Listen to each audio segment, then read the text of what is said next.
જૂની છે. હા હા એ નવી આવતી નહીં અને જૂની જાતી દે. એ હાસુ હો તારું. એ બધાયને એમ જ હોય. ગઈકાલે મેં મારી પત્નીને ફોન કર્યો કે તને પિયર ગયે 10 દિવસ થઈ ગયા, તું તો મને યાદ જ નથી કરતી. મારી પત્ની કે હોતું હશે એવું કઈ? મને ચારે બાજુ તમે જ દેખાવ છો. તુવેરની દાળમાં, ચોખાના દાણામાં, ઘઉંના લોટમાં. સાલું મને તો આંચકો લાગ્યો. હું ધણી છું કે ધનેડું? એ હા ભાઈ હા, એ કાકડા બધે કાળા જ હોય. એ તારી વાત એકદમ હાચી હો ભાઈ. એ બીજી એક વાત કહું. એકવાર હું મારા હાહરે ગયો. સાસુમાએ 8 દિવસ સુધી પાલકની ભાજી ખવડાવી ને 9મા દિવસે પૂછ્યું, એ જમાઈરાન હું બનાવું? પછી તો મેં કહી દીધું, ખેતર બતાવી દો, એ હું જાતે ચરી લઈશ. ઓહો હો હો હો, ખરી કરી તે તો. અરે હું હમણાં મારી પત્ની સાથે શાક માર્કેટમાં ગયો તે ઈ મને કહે 2 કિલો વટાણા લઉં. મેં કીધું લઈ લે, એમાં હું પૂછવાનું હોય? તો મને ઈ કે પૂછવું તો પડે ને, આ વટાણા ફોલવાના તો તમારે જ છે ને. યો કરો વાત. અરે બાયોની ક્યાં માંડો છો? આજકાલની પડજાઓ પણ જુઓ ની. મારી ટિંડોળના હાથમાં મોબાઈલ આવ્યો એટલે બસ પતી ગયું, સમજી લ્યો. આપણી સાથે વાત કરતા હોય અને કોકનો ફોન આવે એટલે હાલવા જ માંડે. એલા આપણે કાઈ ખેતરના ઉભેલા સાડિયા છીએ? એને મન તો આપણે એવા જ હોય. એને તો મોબાઈલ આવ્યો એટલે કરલો દુનિયા મુઠ્ઠી મેં. ધીરુભાઈ અંબાણી જોઈ લ્યો. એમાંય આ જીઓ આવ્યો ત્યારથી છોકરાઓ તો આપણો જીવ લઈ ગયા છે. અરે એનું નામ જીઓ નહીં પણ મરો એવું રાખવું જોઈતું તું.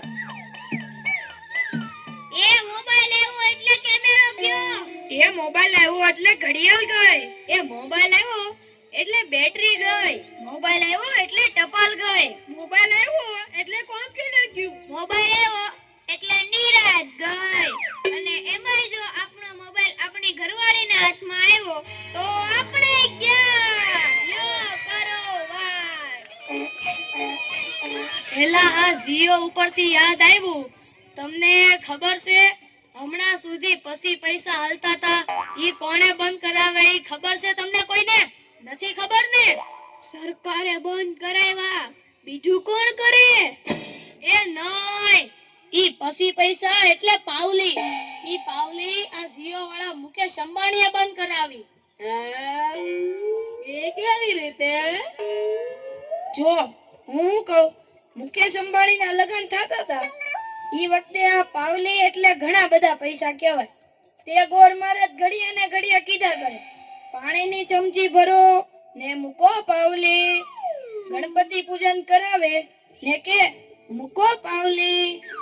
એક ફેરો ફરે ને કહે મૂકો પાવલી. બીજો ફેરો ફરે અને કે મૂકો પાવલી. તેલા મુકેશને એટલી ખીચડી કે આખો દેશ મને મુકેશ અંબાણી કહે છે ને આ ગોળ મહારાજ મૂકો પાવલી કરે છે. મોટો થઈને આ પાવલી બંધ ન કરાવું તો મારું નામ મુકેશ અંબાણી નહીં. અને જુઓ એને બંધ કરાવી કે નહીં. અને ઈ મોબાઈલ ને કારણે છોકરા કઈ બગડ્યા છે. જાણે મોબાઈલ જ એનો બાપ ને એની માં નો હોય. અને આપણા છોકરાની તો વાત જ ના થાય હો.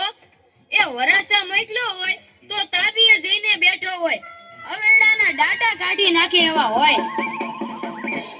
કાલે મેં ઓયલા પહેલાને કીધું કે તારો છોકરો પથ્થરના ઘા કરે છે, કોઈને વાગી જશે. પહેલો મને કે ઈ મારો છોકરો નહીં, ઈ તો મારો ભાણિયો છે. મારો છોકરો તો તારા બૂટમાં પાણી ભરે જો. એ લાટા પાટા શણગાર કરીને સ્કૂલે મોકલ્યો હોય ને ઘરે આવે ત્યારે પલળેલ કાગડા જેવો થઈ ગયો હોય. મારા ટીનિયાને સાહેબે પૂછ્યું કે 15 ફળના નામ બોલ. ટીનિયો કે એક સફરજન, બીજું એક ચીકુ, એક ત્રીજું પપૈયું અને 1 ડઝન કેળા. થઈ ગયા ને 15 ફળ. લ્યો કરો વાત. અરે આપણા છોકરાની વાત મૂકો તડકે, આપણી જ વાત કરો ને. ઘરે છોકરાનો જન્મ થાય એટલે એની માં કે નાક તો મારા જેવું છે, બાપો કે એની આંખો મારા જેવી છે, કાકો કે એના વાળ મારા જેવા છે હો, મામો કે હાસ્ય મારા જેવું છે. એ છોકરો મોટો થઈને જ્યારે ના કરવાનું કરે ત્યારે બધાય કે ખબર નહીં આ હરામખોર કોના જેવો છે. એ લ્યો તોય સૌ સૌના ઘરે જાય. આ લોકો તો નવરા છે, આપણે થોડા કઈ નવરા છે. હાલો હાલો હવે હાલો. મોજ કરાવી દીધી છોકરાઓ, જોરદાર તાલીઓ એમની માટે.